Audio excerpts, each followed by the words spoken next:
हमारे शरीर में सबसे भयानक अग्नि कहीं रखी हुई है तो वो जिह्वा पर है। एनर्जी, ऊर्जा बनकर जो शरीर में सर्वाधिक ऊर्जा कहीं है तो जिह्वा के अग्रभाग पर है। सर्वाधिक रस कहीं चैतन्य है, सर्वाधिक ऊर्जा, सर्वाधिक सक्रियता, कर्म की शक्ति, कर्म की प्रेरणा, जो कर्म की प्रेरणा देगा, करने की जो प्रेरणा देगा, वो जिह्वा का अग्रभाग। इसे याद रखना, अग्नि नाभि कुंड में नहीं है, क्रोध में नहीं है, काम में नहीं है, आपकी जिह्वा पर है। जिह्वा पर अग्नि है, जिह्वा के अग्रभाग पर रस है, वो बड़ी अग्नि है। वहीं से कर्म पहले आरंभ होता है, कर्म यहां से पहले आरंभ होता है, जिह्वा से, वाणी से। तो वाणी से जो बोल रहे हो वो भी कर्म है, केवल हाथों से नहीं, वाणी से भी। जो आप सोच रहे हैं, मनस्सेकम वचस्सेकम कर्मण्येकम महात्मना। तो महात्मा किन्हें कहते हैं? जिनका वाणी पर संयम है। जिनका वाणी पर संयम नहीं है वो महात्मा नहीं। जिह्वा का जो अग्रभाग है, इस पर संयम रहना चाहिए। इसे महात्मा इस अग्नि का शमन करने के लिए जिह्वा के अग्रभाग पर भगवान का नाम रखते हैं। जिह्वाग्रे वसेति वसति हरिति अक्षरद्वयम। इसे शास्त्र कहता है, इस अग्नि को शांत करने के लिए, इसे नियंत्रित और व्यवस्थित करने के लिए, मर्यादित करने के लिए, इसे चैनलाइज करने के लिए कि जो अग्नि है आपकी सही दिशा में जाए, इसको नियंत्रित करने के लिए जिह्वा के अग्रभाग पर मंत्र रखो, जप कीजिए। कलयुग में तो विशेषकर, कलयुग केवल हरि गुण गाहा, ये तभी अग्नि शांत होगी। जब तक आप अपनी जिह्वा पर मंत्र नहीं रखेंगे, जब तक जप नहीं करेंगे। इसे कहा गया है कि जिह्वा से जप करते रहना चाहिए, मनी मन जप करते रहना चाहिए।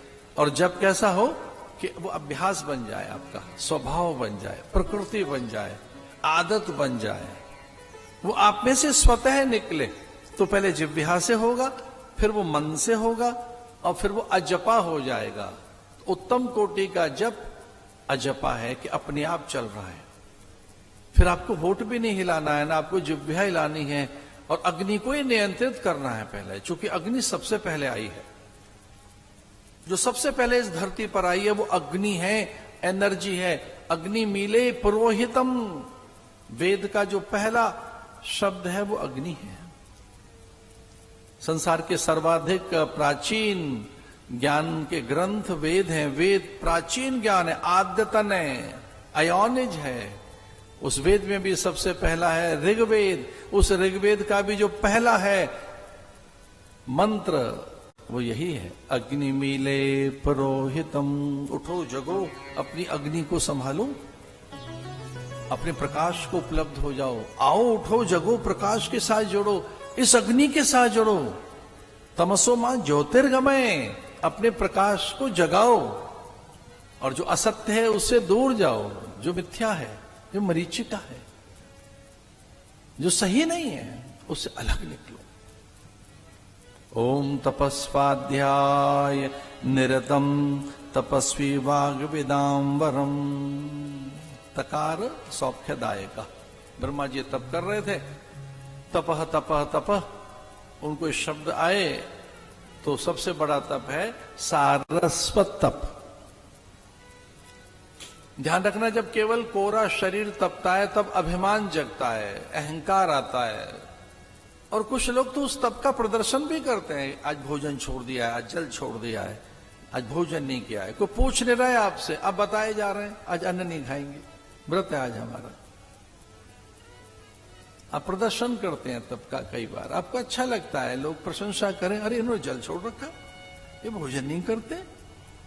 फिर आप धीरे से सरकाते नहीं, हम भूमि शय्या भी कर रहे हैं आजकल, भूमि शयन कर रहे हैं, हम तो ऐसा ही कर रहे हैं। अच्छा लगता है, तप करने वाले व्यक्ति के प्रति आदर पैदा होता है जो तप कर रहा है। लेकिन आपको अपने तप को गोपनीय रखना है। सारस्वत तपः, तो कौन सा तप है सबसे बड़ा? शरीर का तप नहीं, मन का नहीं, आत्म तपः, जिसमें आपको सत्य को जानना है। असतो मा सदगमय,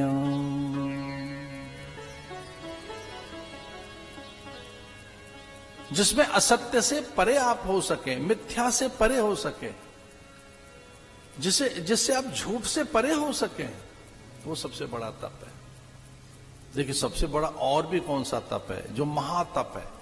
वो महातप ये है कि आपको ये पता लग जाए कि आप देह नहीं है, आप शरीर नहीं है। इसको महातप कहेंगे।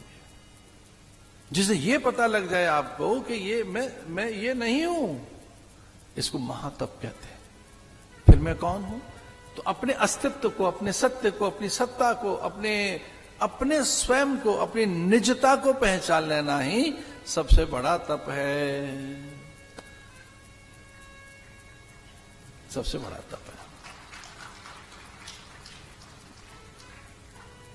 वाल्मीकि के जीवन में नारद जी आकर खड़े हो गए। जैसा कि मैं कह रहा था, भगवान की जब बड़ी कृपा होती है तब संत आ जाते हैं। नारद जी भगवान का मन है और वो ऐसे ही तो पहुंच नहीं गए वहां। भगवान को ही लगा स्वयं को। परमात्मा ने स्वयं विचार किया कि नारद को प्रेरणा देनी चाहिए कि वाल्मीकि के पास पहुंचे, क्योंकि वेदों पे सबका अधिकार नहीं है। वेद सब जान नहीं पाएंगे, उपनिषद सब पढ़ नहीं पाएंगे, ब्रह्म सूत्र सब पढ़ नहीं पाएंगे। तो मैं क्यों ना प्रेरणा दे दूं नारद को। तो नारद को प्रेरणा दी और नारद वाल्मीकि के पास। लक्ष्मी जी ने देखा था और जब बहुत प्रसन्न देखा अपने पति को लक्ष्मी जी ने, तब प्रश्न किया कि मैं इस अवसर की प्रतीक्षा में थी बहुत लंबे समय से, लेकिन आज मुझे समाधान मिलेगा, ऐसा लगता है आज मुझे सही उत्तर मिलेगा।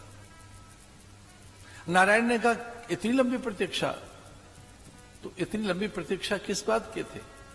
लक्ष्मी कहने लगी बस हम ये जानना चाहते थे कि आपका मन किस में लगता है, आपका मन है कहां, आप मन से क्या सोचते हो, आपके मन में बसा क्या है, आपका मन कहां है, किस व्यक्ति, वस्तु, पदार्थ, दृश्य, घटना में, किस लोक में, किस व्यक्ति में, किस देवता में आपका मन लगता कहां है, आपका मन रहता कहां है।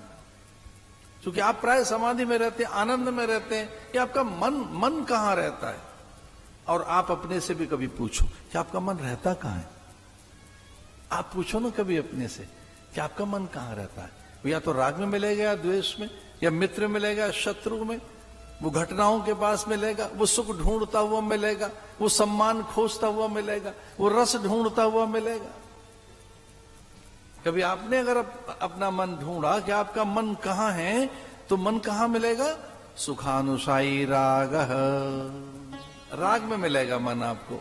राग माने जो चीजें अच्छी लगती हैं उसे ढूंढ रहा है मन, रूप में, रस में, रंग में और पदार्थों में, वस्तुओं में, बड़े वाहन में, भवन में, इसमें मिलेगा मन। ढूंढो मन कहां है, तो मन मिलेगा घर बनाते हुए, एक घर बन जाए, एक बड़ा घर बन जाए। मन ढूंढो कहां मिलेगा, अरे पदार्थ आ जाए, वाहन आ जाए। मन कहां मिलेगा, बड़े आभूषण मिल जाएं। मन कहां मिलेगा, थोड़ा यश हो, सम्मान हो, सत्कार हो। चलो मन ढूंढने चले, मन पता है कहां मिलेगा, एक बड़ा पद मिल जाए, और एक बड़ा पद मिल जाए, थोड़ी प्रतिष्ठा मिल जाए, थोड़ा यश मिल जाए। ढूंढो मन को, मन कहां मिलेगा, मन तो इसी मिलेगा। मन या तो पद ढूंढ रहा है, प्रतिष्ठा, या अनुकूलताएं। मन ढूंढ क्या रहा है जानते हो? अनुकूलताएं। और मन भाग कहां से रहा है? प्रतिकूलताओं से। मन प्रतिकूलताओं से भागता हुआ आपको मिलेगा। मन वहां नहीं मिलेगा जहां दुख है, उपेक्षा है, उपहास है। मन वहां नहीं मिलेगा जहां लोग आपका अपमान कर रहे हैं। मन वहां मिलेगा जहां सम्मान हो रहा है, सुख मिल रहा है। तो चलिए मन कहां मिलेगा? जहां सुख है वहां मिलेगा मन। सुख में, सम्मान में, सत्कार में, अनुकूलताओं में, अनुकूल संवेदनाओं में मन मिलेगा। मन वहां मिलेगा जहां से कुछ अपनापन है, जहां मोह है, जहां आसक्ति है, जहां अमता है, जहां ममता है। ये मन का पता है, ढूंढ लेना, वहीं मिलेगा। ये आपके पास नहीं है, ये ढूंढता रहता है सुख और सम्मान, ये रस ढूंढता रहता है। ये तो बल्कि ऐसा है, आप सोए पड़े, ये सपने में भी रस ढूंढ रहा है। ये कोई सपने में भी चुप तो नहीं रहता। ऐसे लगता है कि भले ही आप सोए पड़े तो चलो सपने में भी मन तो निकल ही जाता है। किसी व्यक्ति के पास है, वस्तुओं के पास है, पदार्थों के पास है। कई लोगों का तो मन दुनिया भर के भोग करता हुआ मिलेगा, सपने में भी वो भोगों में ही है, पदार्थों में ही है, किसी दृश्य में ही। नारायण अत्यंत प्रसन्न। तो लक्ष्मी जी ने पूछ ही लिया उनसे कि देव आज बहुत प्रसन्न है और हम तो इस अवसर की प्रतीक्षा में थे कि जब प्रभु प्रसन्न होंगे तो प्रश्न करेंगे। और ये बहुत से लोगों को नहीं पता कि गुरुओं से कब प्रश्न करें।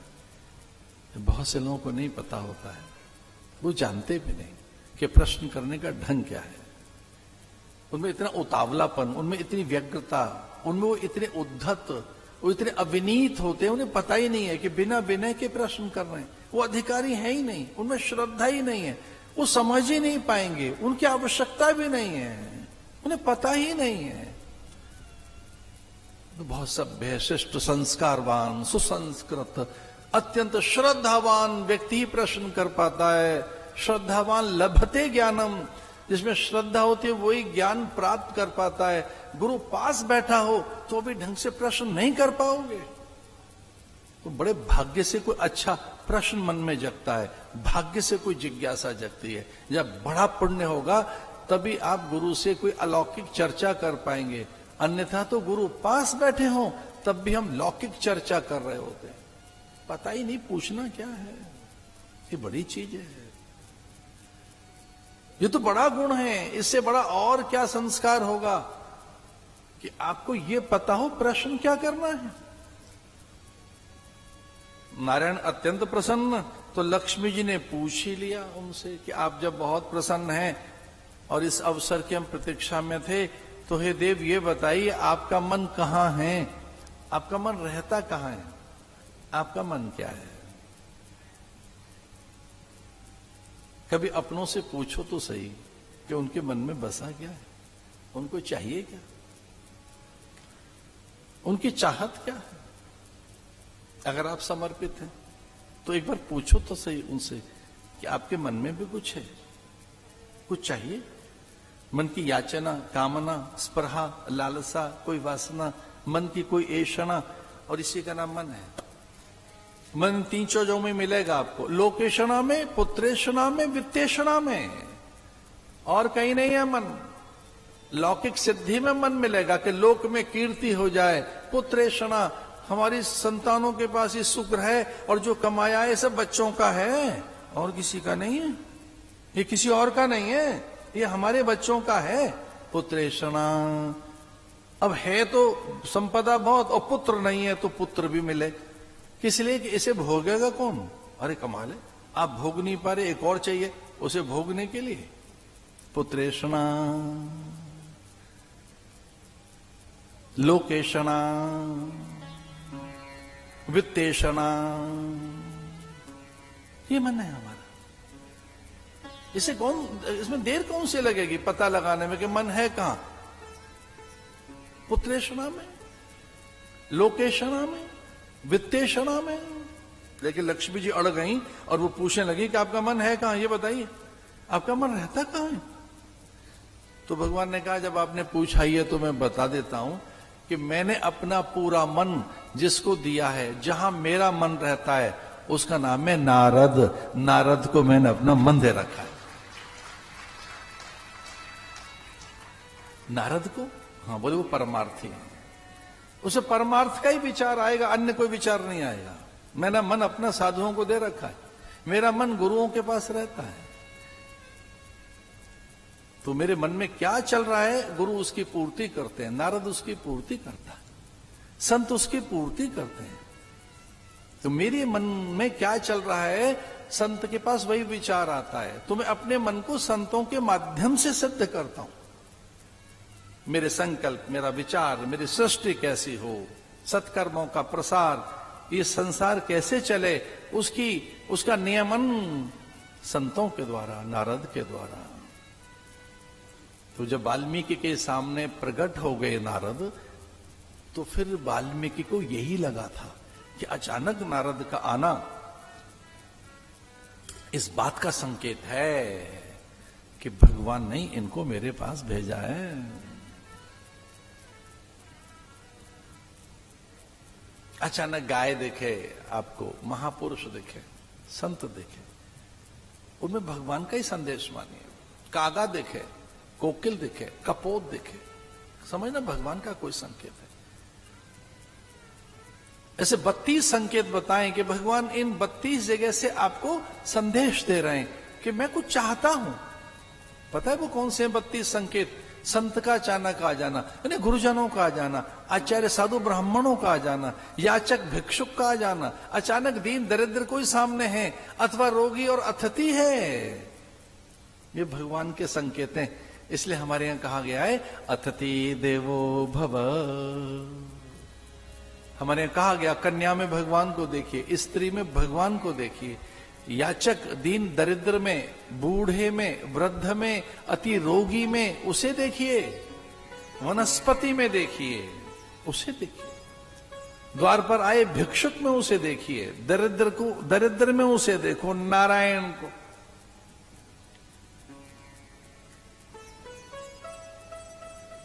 सन्यासियों को तो सिखाया जाता है, सन्यासियों को सिखाया जाता है कि जल नारायण है, ध्यान रखना, जल नारायण से अलग नहीं है, वो जल में ही पैदा होता है, वो जल में ही रहता है, क्षीर सागर में। उसकी अर्धांगिनी नीरजा जल में ही रहती है, वो ब्रह्मा को जल में ही पैदा करता है। और ये जल क्या है? ध्यान रखना, जल क्या है? जल माने प्राण। आप जल को चढ़ाइए चूल्हे पर, जल को जरा चूल्हे पे तो चढ़ाकर देखो, वाष्प बनकर उड़ जाएगा। जल है क्या? H2O, हाइड्रोजन ऑक्सीजन ही तो है, प्राण ही तो है। तो जल में नारायण है, अन्न में नारायण है, अन्नाद विष्णु। ये सन्यासियों को बताया जाता है, ये सिखाया जाता है उनके गुरुओं के द्वारा कि सब नारायण है, नारायण सर्वत्र है। इसलिए जब आप व्यवहार करेंगे तो नारायण जैसा ही व्यवहार करेंगे। इसे सन्यासी को सिखाया जाता है कि किसी से बात करनी है, कुछ बोलना है, संवाद आरंभ करने हैं, तो यहां से करो ओम नमो नारायण। आपकी जिह्वा पर ओम नमो नारायणाय आए, हे नारायण। तो वाल्मीकि समझ गए कि नारद का आगमन हुआ है मेरे जीवन में, अचानक आए नारद, तो भगवान ने ही भेजा है। इसलिए इनसे प्रश्न कर लेना चाहिए, इनसे प्रश्न कर लेना चाहिए। को तस्मिन् सांप्रतम लोके गुणवान कस्य वीर्यवान धर्मज्ञस्य कृतज्ञस्य सत्यवाक्यो दृढ़व्रतः चारित्रेण च को युक्तः सर्वभूतेषु को हितः विद्वान कः समर्थस्य कस्यैक प्रियदर्शनः आत्मवान को जित क्रोधो द्युतिमान को निस्वेकः कोन सूयकः कस्य विभद्यते वास्य जातरोषस्य संयुगे।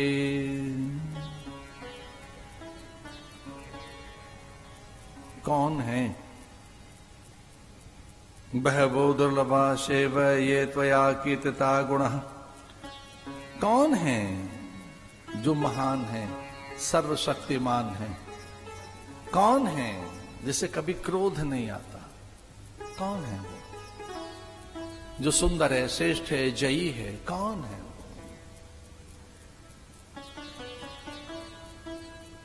जो सदैव है, नित्य है? कौन है जो सदा रहता है? कौन है जो सर्वज्ञ है, सर्वधी है, साक्षी भूत है? कौन है जो सर्वव्यापक है? कौन है जो सर्वशक्तिमान है? कौन है जो महान है? कौन है जो गुणवान है? वाल्मीकि एक बात बार बार पूछ रहे हैं, कौन है जिसमें क्रोध नहीं है? इक्ष्वाकु वंश प्रभवो रामो नाम जने स्वतः नियतात्मा मां वीर्यो द्युतिमान वशी बुद्धिमान नीतिमान वाग्मी श्रीमान शत्रु निर्भण। लीजिए, धर्मज्ञ सत्य संदस्य प्रजानाम चहते रता यशस्वी ज्ञान संपन्न नारद को देखते ही वाल्मीकि ने प्रश्न किया, वो कौन है जो महान है?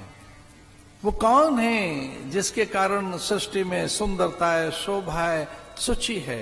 वो कौन है जिसे सूर्य चमकता है? कौन है जिसे चंद्र की किरणें अपनी धवल प्रकाश को, किरणों को सर्वत्र विकीर्णित करती हैं? कौन है वो धरती अंबर को सहेज के रखता है? कौन है जो प्राण है, चेतना है, जीवन है? कौन है जो सबका आधार है, प्राणाधार है? कौन है जो सर्वत्र है, सब में है? मेरे साथ नाम लीजिए उसका। वाल्मीकि पूछ रहे हैं और नारद उसका नाम बता रहे हैं। बोले श्री राम इक्ष्वाकु वंश प्रभवो रामो नाम जनः श्रुतः। अरे वाल्मीकि, जिसके बारे में आप पूछ रहे हैं ना, उसका नाम राम है। आप उसके बारे में पूछते हो जो महान है, वो राम। इक्ष्वाकु वंश परंपरा में आप धर्म के विषय में पूछ रहे हैं ना। रामो विग्रहवान धर्मः, राम साक्षात धर्म के विग्रह हैं।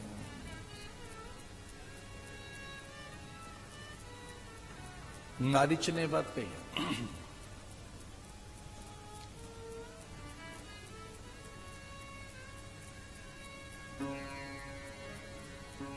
जब रावण ने कहा कि अरे मारीच, तुझे राम के पास जाना है, वेश बदल कर, स्वर्ण मृग बनकर, तब मारीच ने उससे कहा कि वो धर्म है, सभी रूप उससे हैं, सारी विभूतियां, शक्तियां, संपूर्ण देवगण उसी से हैं। वो विष्णु है, वह नारायण है, वो श्री हरि है, वो सर्वसमर्थ है। मारीच प्रसन्न हो गया। धन्य है रे रावण, तेरी जिह्वा पे नाम तो आया राम का, तेरे मन मानस में राम तो गुंजरित हुआ। धन्य है, तेरी पीढ़ियां तर जाएंगे, राक्षसी जाति का उद्धार हो जाएगा, नैसाचरी जाति का मांगल्य है ये हमारे भाग्य का कपाट खुला है आज। निशाचरी जाति के भाग्य का कपाट खुला है कि तेरे मुंह से राम निकला है। रामो विग्रहवान धर्म, राम साक्षात धर्म के विग्रह हैं। किसी तरह से तेरा उनसे संबंध बनेगा, तेरा कल्याण ही होगा। ऐसे वाल्मीकि जी ध्यानस्थ हो गए, ध्यान मग्न हो गए।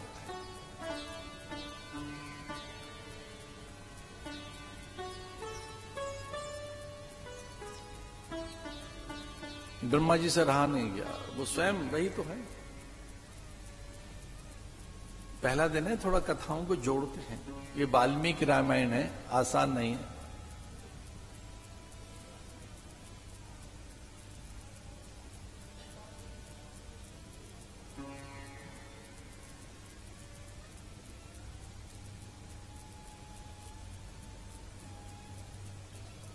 ब्रह्मणी ने जब उमा को हर्षित देखा, चहकते हुए कि उनके यहां उत्सव है, एक रसोत्सव, मंगलोत्सव, कल्याणोत्सव है, रुद्रलोक में आनंद छाया हुआ है। ब्रह्मणी ने समाधि में देखा था, दौड़ी गई और पूछा शिव भारिया, शिवानी, जया, गौरांगी, पार्वती से पूछा, उमा से, कितना अद्भुत उत्सव और हमें नहीं बुलाया। घर में इतना बड़ा आनंद उल्लास, पूरे रुद्रलोक में चौओर रस बरस रहा है, हमें नहीं बुलाया। तो उन्होंने कहा ये आनंदोत्सव, रसोत्सव कुछ वैसा है, विस्मयकारी और गोपनीय है, इसमें हम किसी को बताना नहीं चाहते। अपने अंतर के रस के लिए, अपने अंतर के आनंद के लिए, आपको पता लग गया है तो बता देती हैं।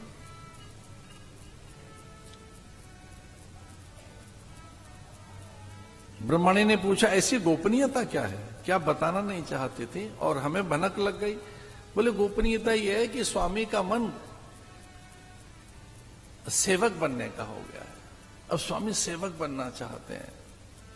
तो कहते हैं देवादिदेव हूं मैं, नित्य हूं, अजय पुरुष हूं मैं साक्षी हूं। महादेव के नाम बताएं क्या है? महादेव के 5 मुंह हैं, बेटे के 6 हैं, चेले के 10 हैं। चेला कौन? दशानन। चलो दशानन डोलत अवनी। षडानन पुत्र के, खुद के 5, एक है ईशान, दूसरा वामदेव, तीसरा सद्योजात, चौथा तत्पुरुष और 5वां अघोर। स्वामी के मन में सेवक बनने का विचार आया है। कितनी महानता जग रही है उनके मन में। वो कहते हैं सेवा करनी है। किसकी सेवा करनी है? बोले विष्णु राम बनकर जा रहे हैं तो हम सेवा करेंगे। तो पूछा ब्रह्मणी ने, वो तो राम बनकर जाएंगे तो महादेव क्या बन के जाएंगे? बोले कह रहे थे कि हनुमान बन के जाएंगे। हनुमान बन के जाएंगे। हाँ हनुमान बनेंगे। ये क्या सेवा है? बोले यही सबसे बड़ी सेवा है। जब अहिरावण की कारा में राम घिर जाएंगे तो कौन निकाल कर लाएगा?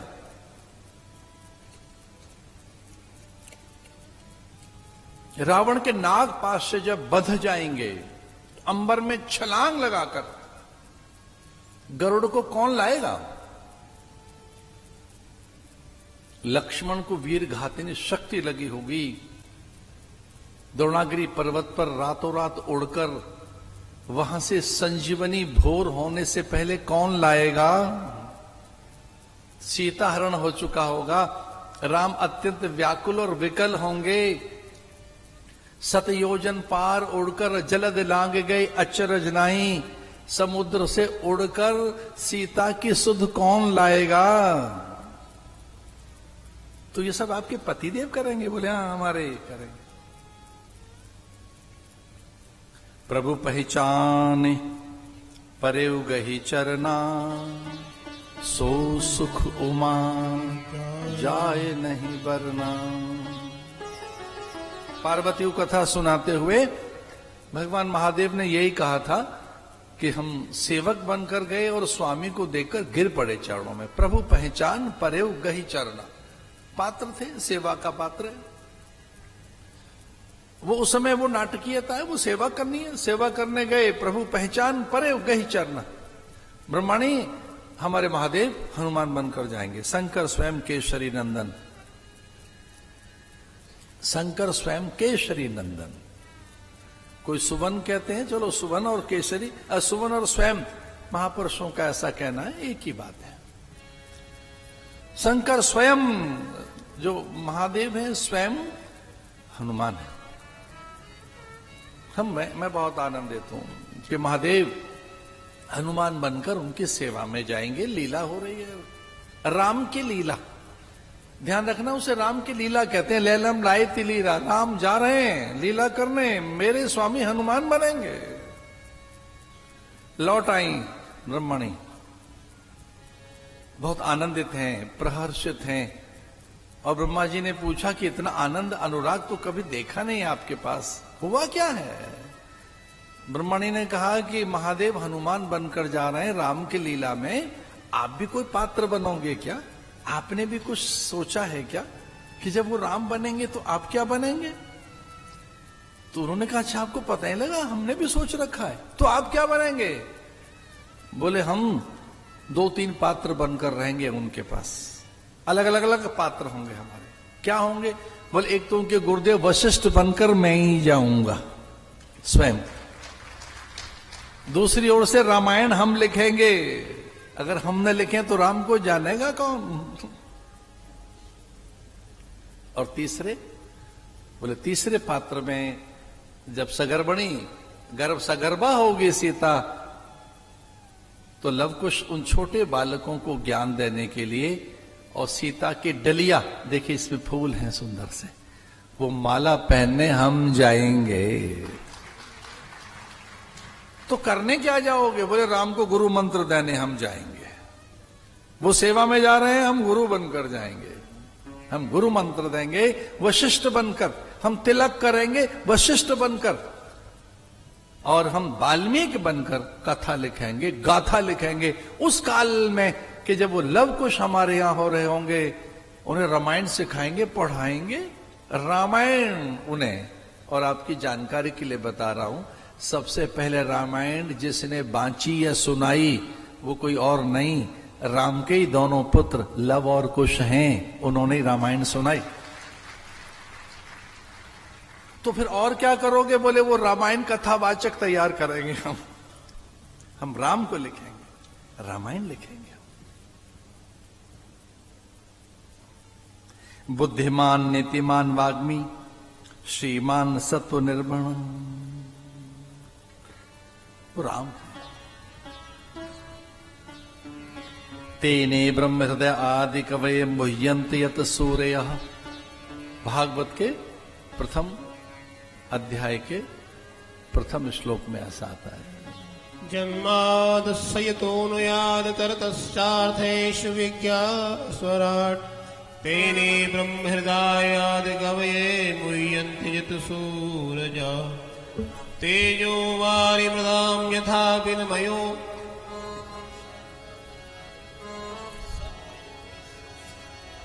धाम्ना स्वेन सदा निरस्तु कुहकम् सत्यम परम धीमहि। महादेव हनुमान बनकर जाएंगे, ब्रह्मा ने कहा हम उनके गुरुदेव बनकर जाएंगे। वाल्मीकि रामायण में हम लिखेंगे 24,000 श्लोक, 7 कांड, 500 सर्ग। ये जो वाल्मीकि रामायण है इसमें 7 कांड हैं, 24,000 श्लोक हैं, 500 सर्ग हैं। आपकी जानकारी के लिए बता रहे थे कि प्रत्येक सर्ग में गायत्री के अक्षर से ही वो आरंभ होता है। गायत्री में 24 अक्षर हैं और वाल्मीकि रामायण में 24,000 श्लोक हैं। तो प्रत्येक 1000वां श्लोक गायत्री से ही आरंभ होता है। तो ऐसा कह सकते हैं ये ब्रह्म गायत्री है। सत्यम परम धीमहि। वैसे गुरुजन एक अक्षर का भी मंत्र देते हैं, एक 1.5 अक्षर का मंत्र होता है, एक 1.25 अक्षर का होता है, 2 अक्षर का भी मंत्र होता है, 3 अक्षर का, 4 अक्षर का, 5 अक्षर का। एकाक्षरी 2 अक्षर का मंत्र होता है, ध्यान रखना। 3 अक्षर का मंत्र त्रिताली, 4 अक्षर का मंत्र, 5 अक्षर का मंत्र तो भारत के लोग प्राय गुनगुनाते हैं। नमः शिवाय, नमः शिवाय, नमः शिवाय, ओम नमः शिवाय। ये पंचाक्षर मंत्र है। खड़ाक्षर प्राय राम मंत्र, सप्ताक्षरी, अष्टाक्षरी, ओम नमो नारायणाय। नवाक्षरी, 10 11 अक्षर का मंत्र। और नारद ने अपने एक चेले को तो 12 अक्षर का मंत्र दे दिया कि तू 12 वाला जप। कि जी आपने प्रहलाद को तो 8 वाला दिया था, बोले 8 वाले से नहीं, तेरा 12 वाले से काम चलेगा। प्रहलाद को कौन सा मंत्र दिया? ओम नमो नारायणाय इति ख्यात तारक मंत्र। ध्रुव से कहा तो 12 अक्षर का मंत्र जब, कौन सा? ओम नमो भगवते वासुदेवाय। एक 13 अक्षर का है, एक 14-15 अक्षर का है, एक जानते हो 16 अक्षर का मंत्र है, जिसके लिए यहां तक लिखा है कि कोई राज्य मांगे तो राज्य दे दीजिए, मंत्र मत देना उसे। अभक्ते ने वदातव्यम गोपितम रक्ष पार्वती। अरे पार्वती, आप मंत्रों की देवी हैं और आचार्य हैं, भूल कर भी देना मत उसे। अभक्ते नैवदातव्यम, जो अधिकारी नहीं है, जो अविश्वासी है, दंभी है, पाखंडी है, लोभी है, जो विद्या बेच रहे हैं, मंत्रों का प्रदर्शन कर रहे हैं, मत देना। वो बेच देंगे, बता देंगे सबको, उसके द्वारा फिर धन लेंगे, मत देना। न देया षोडाक्षरी अभक्ते नैवदातव्यम, देना मत। राज्यम देया, इतना लिखा है, कोई आपके पीछे पड़ जाए तो राज्य देकर उससे मुक्त हो जाओ। लेकिन फिर भी नहीं मान रहा है वो, और उसके बड़े उपकार हैं आपके ऊपर। श्रोदेयम, तो अपना सर काट के दे दो, लेकिन 16 मंत्र, 16 मत देना, 7 एक 33 अक्षर का, एक 54 अक्षर का, और थोड़ा सा आगे बढ़े आपके रोमांच के लिए 100 अक्षर का भी मंत्र है, उसका नाम है 7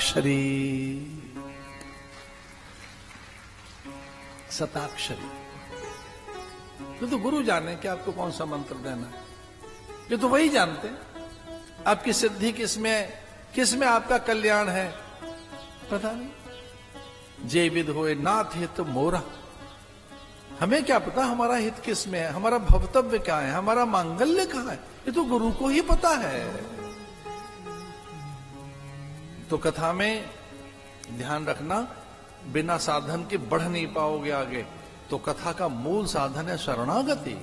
जब तक आप शरणागति नहीं होंगे आचार्यों के प्रति, प्रसंगों के प्रति, भगवान के प्रति, तब तक कथा में रस नहीं आएगा। इसे संपूर्ण साधनों में जो सर्वोत्तम साधन है वो है शरणागति, अर्थात समर्पण। तो समर्पित होते हुए आचार्य गुरुजनों को, इन महापुरुषों को जो कथा आरंभ कर रहे हैं, हम उनको विनय पूर्वक भजते हैं, गुरु का ध्यान करते हैं, और गुरु का ध्यान करके उन्हें भजते हुए हम चलते हैं कि वाल्मीकि रामायण में जो 24,000 श्लोक हैं वो क्या है, वो राम क्या है।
अष्टचक्रा नवद्वारा देवानां पुरोर्धया।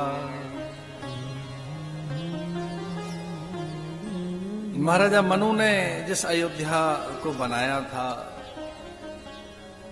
जिसे देवता भी जीत न सके, नभग नाभाग अम्बरीश की अयोध्या, राजा हरिश्चंद्र की अयोध्या, दिलीप भागीरथ अंशुमान की अयोध्या,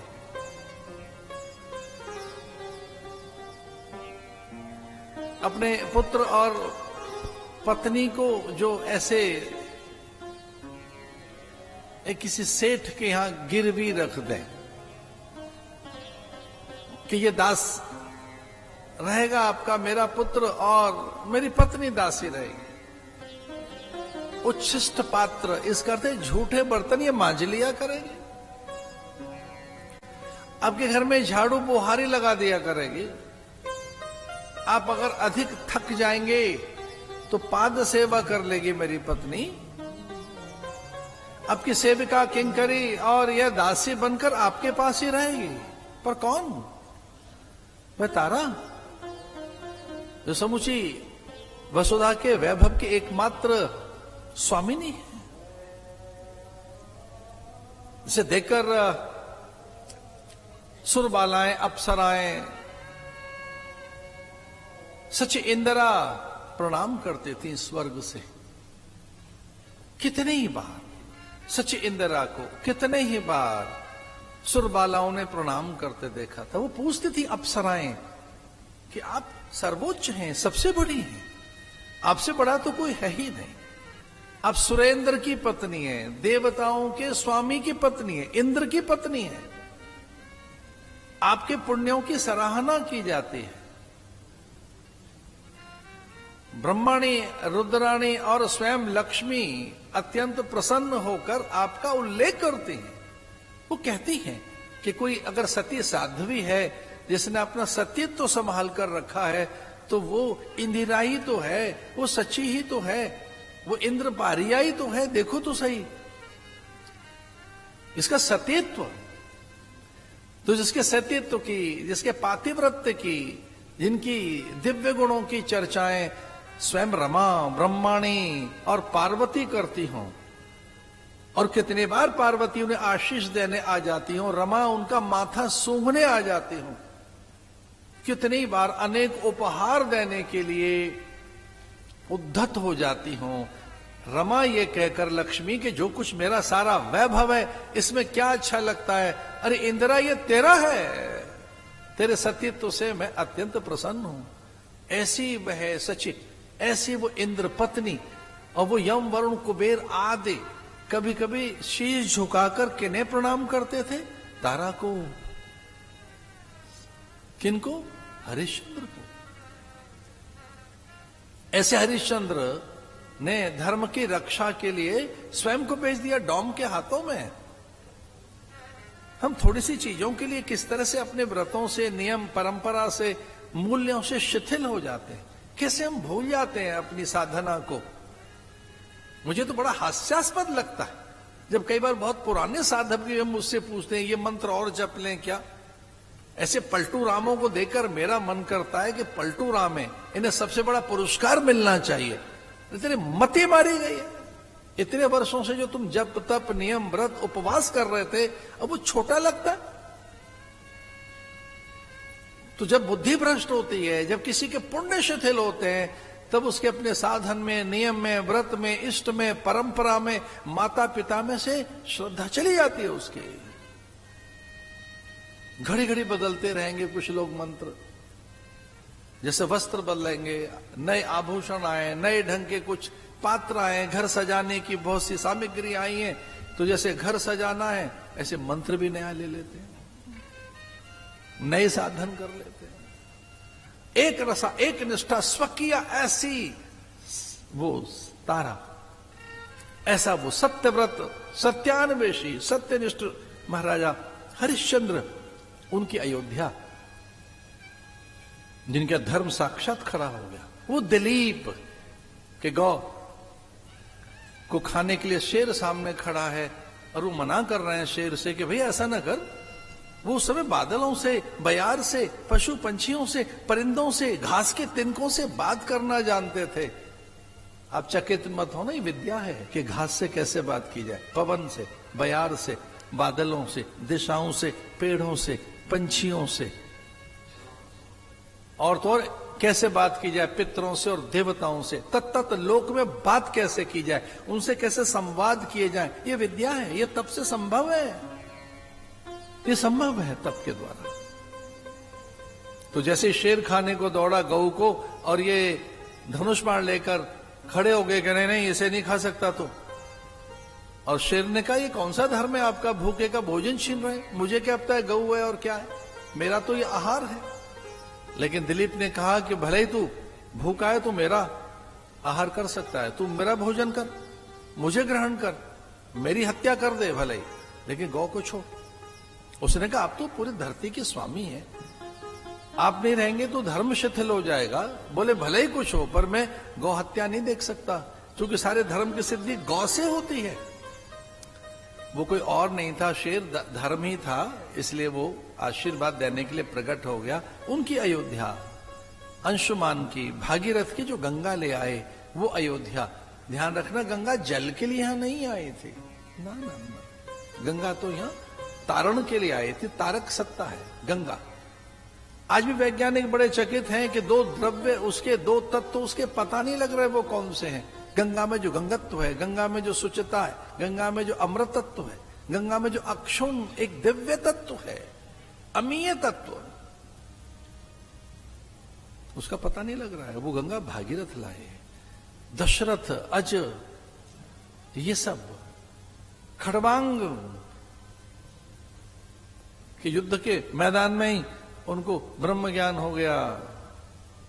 गुरुजी आए थे युद्ध के मैदान में ये कहने के लिए कि कुछ देर के बाद तेरा शरीर नहीं रहेगा और मैं तेरा गुरु हूं, मेरा धर्म बनता है मैं तुझे ब्रह्म ज्ञान करा दूं, मैं तुझे बताऊं ईश्वर क्या है, ले ईश्वर का ज्ञान कर और ईश्वर को समझ। कुछ एक पल भर में ही तुझे मैं ऐसा साधन कराऊंगा कि ईश्वर की तुझे प्राप्ति हो जाएगी। तू मेरा शिष्य है और मैं तेरा गुरु, ये मेरा धर्म बनता है, युद्ध छोड़। उसने कहा महाराज अभी तो बहुत समय है मरने में, पहले मुझे युद्ध कर लेने दो। तो उसने कहा कि अरे देरी हो जाएगी। तब वो कहने लगा खटवांग कि जब आप जैसा गुरु है तो देरी क्या है, एक पल में ही कर दोगे आप तो, एक पल में। उनकी अयोध्या, उन्हीं के वंशजों में अज, उन्हीं के वंशजों में दशरथ, उनकी अयोध्या। 17 आक्रमण हुए निशाचरों के और उन्होंने वो ठीक किए। 17 बार स्वर्ग को जिसने सुरक्षित किया हो वो राजा दशरथ। मैं कथा में आगे बढ़ूंगा, एक नई बात बताकर आपको कि वो संकल्प बल से हाथी घोड़े पालकी लेकर और आकाश में उड़ जाया करते थे। दशरथ इतने बली थे। नई बात यह है कि जब दशरथ स्वर्ग में जाते थे तो इंद्र उनके लिए आसन नहीं लगाता था। जब कभी राजा दशरथ स्वर्ग में गए तो वो कभी भी नए आसन पर नहीं बैठे, इंद्र अपना आसन छोड़ देता और दशरथ इंद्र के आसन पर बैठते थे। क्या ताकत दशरथ की! अष्टचक्रा नवद्वारा देवराम प्ररुद्ध्या, जिसके पास इंद्रियों का संयम हो, जिसने अपने मन को जीत लिया हो, देव उसके अधीन हो जाते हैं। और फिर दशरथ विनय पूर्वक उनसे कहते इधर आओ, ये तो आपका आसन है, हमें कहां बैठा रहे हो। तो एक ही सिंहासन पर 2 लोग बैठते थे, दशरथ और इंद्र। और तब देवता देखा करते थे कि माथे पर तेज अधिक किसके है, तो पता लगता था इंद्र निस्तेज हुआ बैठा है और दशरथ के माथे का तेज। जानते हो दशरथ कौन है? उन्हीं क्या तो आएंगे राम, वो दशरथ, वो दशरथ। शत्रुघ्न सेना लेकर जाते हैं और इंद्र आसन छोड़कर खड़ा हो जाता है।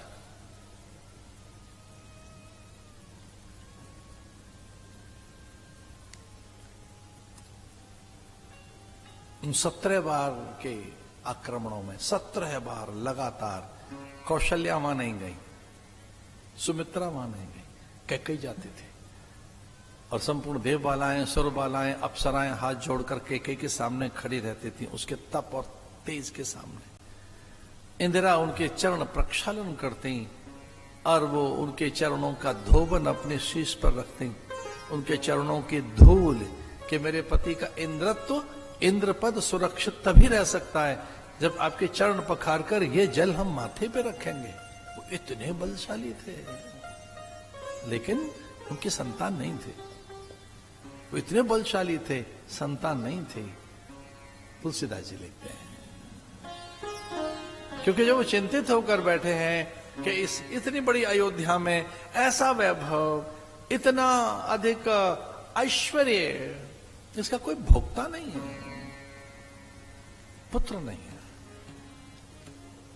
क्योंकि हम उत्तराधिकारी चाहते हैं अपने ज्ञान का, विद्या का, कला का, शक्तियों का, विभूतियों का, धन का, मान का, वंश और परंपरा का हमें उत्तराधिकारी चाहिए। उसे अग्रेसित कौन करेगा, उसे कौन आगे लेकर जाएगा। आपके जो कुछ भी पास वैभव है, सुंदरता है, शोभा है, आपके पास जो सुंदर वाहन है, भवन है, आभूषण है, जो सुंदर सुंदर वस्तु हैं, वो उन्हें किन्हें सौंपते हैं, किस अधिकारी को दें। इसे संतान तो चाहिए ना। पहला सुख निरोगी काया, दूसरा सुख जो घर में माया, तीसरा सुख सुशीला नारी। तो ध्यान रखना,